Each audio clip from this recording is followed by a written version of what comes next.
Hi! In front of me is Motorola Moto G52, and today I would like to show you how you can turn on or off location of this Motorola. You need to start by accessing tab menu and looking for location icon.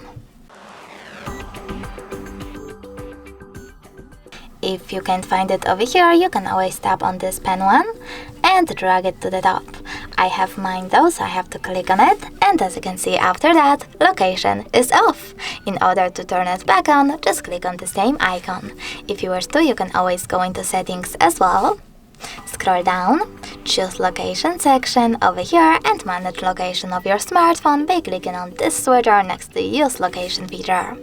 Thanks so much for watching. If you enjoyed this video, leave a like, comment and subscribe. Bye!